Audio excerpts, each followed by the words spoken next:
होती हैं। सर, हम एक ऐसे देश में रहते हैं जहां शराब और सिगरेट तो खुलेआम बेची जाते हैं, लेकिन सैनिटरी पैड को अखबार में लपेट के दिया जाता है। पीरियड नेचुरल है, लेकिन स्टिग्मा उसके अराउंड जो है वो अननेचुरल है। मेंस्ट्रुएशन बायोलॉजी है, लेकिन इस प्रकार की सोच जो मिसोजिनी है वो एक आइडियोलॉजी है। 60% बेटियां अपने पीरियड्स के दौरान स्कूल से एब्सेंट हो जाती हैं। 6 स्पष्ट सुझाव। मेरा पहला सुझाव है कि हर स्कूल और कॉलेज, वर्कप्लेस और पब्लिक इंस्टीट्यूशन में फ्री सैनिटरी पैड्स और फंक्शनल टॉयलेट्स बनाए जाएं। हाइजीनिक पीरियड प्रोडक्ट्स बोलेंगे बिल पर कोई जाएगा, आप क्यों रोक रहे हैं सर? इतना इंपॉर्टेंट विषय पे बात कर रहा हूं। तो जो बातें with in the scope of bill है वही रहेंगी रिकॉर्ड पे, जो नहीं है वो नहीं रहेंगी।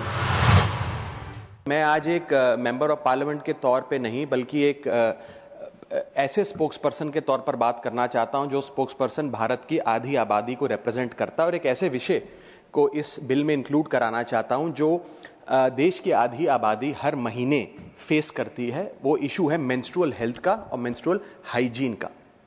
सर, समाज में इस विषय को जानते सब हैं, लेकिन बात करने से कतराते हैं, और हमारे समाज ने मेंस्ट्रुअल हेल्थ और मेंस्ट्रुअल हाइजीन के इस इशू को साइंस का इशू नहीं बल्कि साइलेंस का एक इशू बना दिया है, और ये एक नेचुरल बायोलॉजिकल प्रोसेस को एक सोशल टैबू में तब्दील कर दिया है।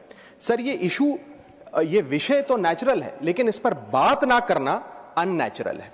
और इसी के साथ साथ सर, मैं ये भी कहना चाहता हूं कि आज भारत देश में लगभग 35 करोड़ से ज्यादा महिलाएं मेंस्ट्रुअल साइकिल की इस प्रोसेस से गुजर रही हैं, जिसमें से 120 मिलियन यानी कि 12 crore adolescent girls face menstrual hygiene and challenges every single year, and as a result 23 million girls यानी कि 2.3 करोड़ गर्ल्स हर साल स्कूल से ड्रॉप आउट हो जाती हैं, स्कूल जाना बंद कर देती हैं, क्योंकि वहां इनएडिक्वेट मेंस्ट्रुअल हेल्थ फैसिलिटीज हैं। Sir, lack of sanitation and lack of access to menstrual products के चलते हमारी बेटियां ऑन एन एवरेज 60 दिन साल में स्कूल मिस करने को मजबूर होती हैं, और वर्किंग महिलाएं महीने में 2 से 5 दिन अपना ऑफिस मिस करने को मजबूर होती हैं। सर, हम एक ऐसे देश में रहते हैं जहां शराब और सिगरेट तो खुलेआम बेची जाते हैं, लेकिन सैनिटरी पैड को अखबार में लपेट के दिया जाता है जैसे कि आप कोई इलीगल प्रोडक्ट खरीद रहे हो या इलीगल प्रोडक्ट का एक्सेस पा रहे हो। पीरियड नेचुरल है, लेकिन स्टिग्मा उसके अराउंड जो है वो अननेचुरल है। साइंस नेचुरल है, लेकिन उसके अराउंड साइलेंस अननेचुरल है। मेंस्ट्रुएशन बायोलॉजी है, लेकिन इस प्रकार की सोच जो मिसोजिनी है वो एक आइडियोलॉजी है। सर, और मैं इससे संबंधित 5 विषय उठाना चाहता हूं जो इस बिल में शामिल किए जाएं। मेरा पहला मुद्दा है कि मेंस्ट्रुअल हेल्थ और हाइजीन एक विमेन्स इशू नहीं, एक पब्लिक हेल्थ का मैटर है। सर, एक सर्वे बताता है कि मेंस्ट्रुअल हाइजीन के चलते लगभग 91.7% महिलाएं किसी न किसी प्रकार की एक बीमारी का शिकार होती हैं, जिसके चलते वे डॉक्टर के पास नहीं जा पाती हैं, क्योंकि एक सोशल स्टिग्मा इसके अराउंड अटैच कर दिया गया है और फीमेल डॉक्टर्स की कमी रहती है। सर, पीरियड और मेंस्ट्रुअल साइकिल के चलते 3 प्रकार की बीमारियां महिलाओं में देखी जाती है। पहली है रिप्रोडक्टिव ट्रैक्ट इंफेक्शंस, दूसरी है increased risk of cervical cancer, और थर्ड है सर यूरिनरी ट्रैक्ट इंफेक्शंस। इन इंफेक्शंस को ना असेस किया जाता है और ना इन बीमारियों का इलाज किया जाता है, क्योंकि ये एक सोशल टैबू और स्टिग्मा हमारे देश में बन गया है। 2024 की NIH का स्टडी बताती है सर कि 16 राज्यों में जब सर्वे किया गया तो उसमें पाया गया कि 14.3% of the girls saw treatment from health professionals for menstrual problems, यानी कि 100 में से मात्र 14 बच्चियां ही डॉक्टर या अस्पताल जा सकी, क्योंकि वे राघव जी बहुत इंपॉर्टेंट चीज आप बोल रहे हैं जी। पर इसे बिल से जोड़कर बिल है, मैं सर इसमें अभी आने वाले समय में रिकमेंडेशंस दूंगा, मैं एक एक करके आ रहा हूं। मैं बिल्कुल जोड़ूंगा, बिल्कुल। मैं भली भांति जानता हूं क्या विषय है सर बिल का, अब चिंता ना करें, मैं जोड़ूंगा।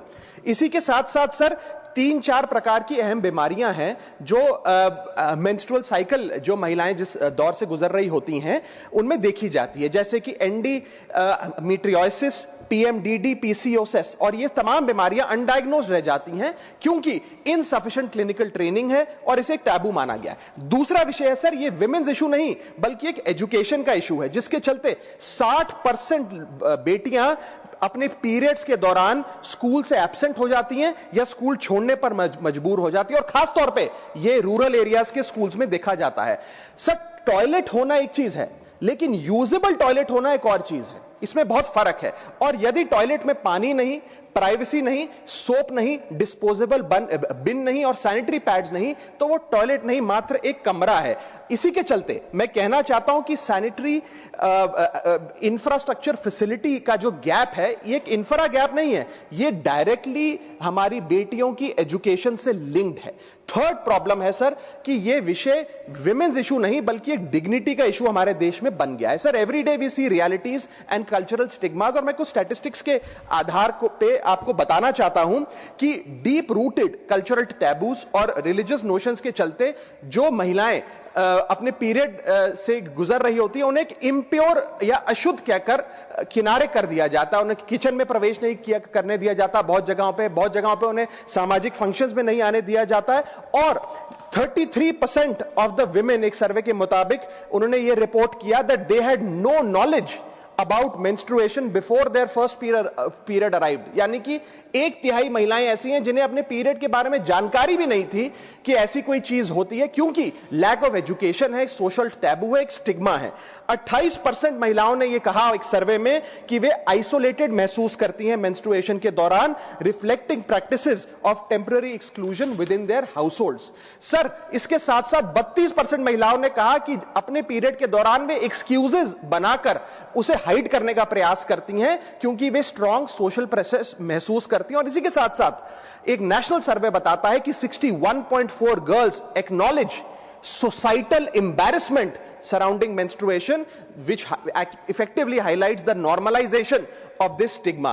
सर ये एक बायोलॉजिकल रियलिटी है जिसे हम लोगों ने एक सोशल शेम में तब्दील कर दिया है और साइंस को साइलेंस का विषय बना दिया है। सर आज मुझे लगता है कि स्थिति ऐसे बन गई है कि मेंस्ट्रुएशन बायोलॉजी से ज्यादा मोरालिटी का विषय बनता जा रहा है। मेरा चौथा पॉइंट है, ये विमेन्स इशू नहीं, अफोर्डेबिलिटी का इश्यूज है। सर सरकार ने एक अच्छा कदम यह उठाया कि सैनिटरी नैपकिंस पर जीएसटी समाप्त कर दिया ताकि सैनिटरी नैपकिंस को अफोर्डेबल बनाया जाए। लेकिन इसके साथ साथ कई इस प्रकार के मेंस्ट्रुअल प्रोडक्ट्स हैं जैसे कि टैम्पॉन्स, मेंस्ट्रुअल कप्स एटसेट्रा, जिन पर आज भी जीएसटी लगता है। और इसके साथ साथ सैनिटरी नैपकिन्स और इन प्रोडक्ट्स को बनाने में जो रॉ मटेरियल यूज होता है जैसे कि एब्जॉर्बेंट पॉलीमर्स, टिश्यूज, ग्लूज और नॉन वोवन फैब्रिक, इन सब पर आज भी जीएसटी लगता है, जो मुझे लगता है समाप्त होना चाहिए।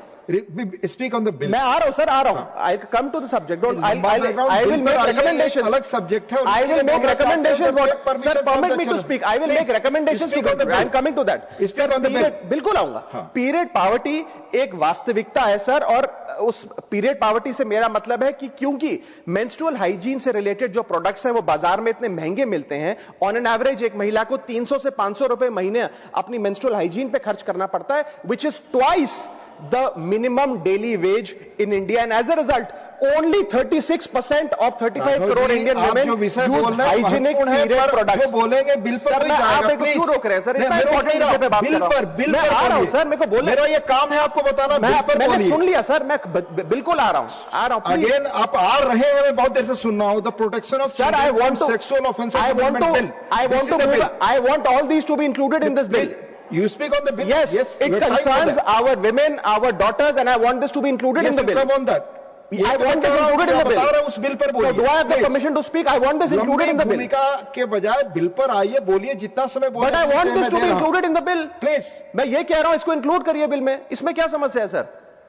मैं ये बड़ा गंभीर विषय है, मैं चाहता हूं इसे बिल में जोड़ा जाए। विषय पर बोलना चाहते हैं ना सर? मैं चाहता हूं इसको बिल में जोड़ा जाए। बोलने दीजिए ना, बार बार रोकेंगे, मेरा फ्लो रोक नहीं रहा हूं मैं। आप शुरू से अब तक अपने बोलने के 10 मिनट में आपने 8 मिनट तक पृष्ठभूमि बताई। मैं आपसे यही आग्रह कर रहा हूं कि भूमि बताने के बाद ही 8 मिनट नहीं, आप 12 मिनट बोलिए, बिल पर बोलिए। अच्छा चलिए, सब्जेक्ट पर बोलिए। बिल्कुल प्लीज सर। पीरियड प्रोडक्ट्स एक लग्जरी नहीं है, वो एक लाइफस्टाइल चॉइस नहीं है, वे एसेंशियल गुड्स हैं। और पांचवा पॉइंट और आखिरी पॉइंट, ये विमेन्स इशू नहीं सर, ये फ्रेमवर्क का इशू है। जैसे 25% स्कूलों में बेसिक सैनिटेशन सर्विस नहीं है, 46% स्कूल्स में हाइजीन सर्विस जैसे कि सोप और रनिंग वाटर नहीं है, और लगभग 40% स्कूल्स में covered beans for disposable sanitary napkins नहीं है। सर मैं बस एक बात कहना चाहता हूं कि Spain, Japan, south Korea, Indonesia जैसे बड़े देशों में पेड लीव्स मिलती हैं 1 to 3 डेज पर मंथ उन महिलाओं को जो अपनी मेंस्ट्रुअल साइकिल से गुजर रही होती है। लेकिन भारत में पेड लीव छोड़िए, इस विषय पे चर्चा करने से भी हम लोग घबराते हैं, भागते हैं। इसलिए मैं 6 स्पष्ट सुझाव इस बिल में इंक्लूड करने के लिए इस सदन में रखना चाहता हूं। मेरा पहला सुझाव है कि हर स्कूल और कॉलेज, वर्कप्लेस और पब्लिक इंस्टीट्यूशन में फ्री सैनिटरी पैड्स और फंक्शनल टॉयलेट्स बनाए जाएं। दूसरा, schools, anganwadi centre, public health care centre और आशा नेटवर्क्स के जरिए अफोर्डेबल या फ्री मेंस्ट्रुअल प्रोडक्ट्स घर घर में पहुंचाए जाएं। रॉ मटेरियल्स जो हैं, जो मेंस्ट्रुअल प्रोडक्ट्स को बनाने में इस्तेमाल होते हैं, उन पर भी जीएसटी समाप्त किया जाए। और मेंस्ट्रुअल हेल्थ की एजुकेशन की जब बात होती है स्कूलों में, तो सिर्फ महिलाओं को नहीं, बॉयज को भी इस करिकुलम में शामिल करना चाहिए, because boys are rarely included in menstrual health education. और शायद समाज के साइलेंस का एक बहुत बड़ा कारण यह है कि लड़कों को, स्कूल जाने वाले बॉयज को मेंस्ट्रुअल हेल्थ की साइंस से दूर रखा जाता है। पांचवा सुझाव, मेंस्ट्रुअल वेस्ट मैनेजमेंट के लिए नेशनल फ्रेमवर्क बनाया जाए ताकि सेफ और इन्वायरमेंटली रिस्पॉन्सिबल डिस्पोजेबल सिस्टम्स हो। और छठा और आखिरी सुझाव, डिस्ट्रिक्ट लेवल एनुअल मॉनिटरिंग हो मेंस्ट्रुअल इंफ्रास्ट्रक्चर की और इसकी पब्लिक रिपोर्टिंग का मैकेनिज्म बने। सर, जब एक लड़की स्कूल इसलिए नहीं जाती है कि स्कूल में पानी नहीं है, पैड नहीं है या प्राइवेसी नहीं है, तो यह उस लड़की की पर्सनल प्रॉब्लम नहीं है सर, यह सोसाइटी का फेलियर है, पॉलिसी का फेलियर है। और अगर एक लड़की डॉक्टर के पास इसलिए नहीं जाती है क्योंकि सोशल स्टिग्मा है, तो यह एक ट्रेडिशन नहीं है सर, यह निग्लेक्ट। और अंत में मैं यह कह के अपनी बात खत्म करूंगा कि मेंस्ट्रुअल हाइजीन कोई फेवर नहीं है, कोई चैरिटी नहीं है, कोई साइड इशू नहीं है। यह हेल्थ का इशू है, यह एजुकेशन का इशू है, यह डिग्निटी का इशू है, यह इक्वालिटी का इशू है। Women do not need our sympathy sir, women need equality. Women do not need silence, women need dignity, and women do not need tokenism, women need rights. Thank you.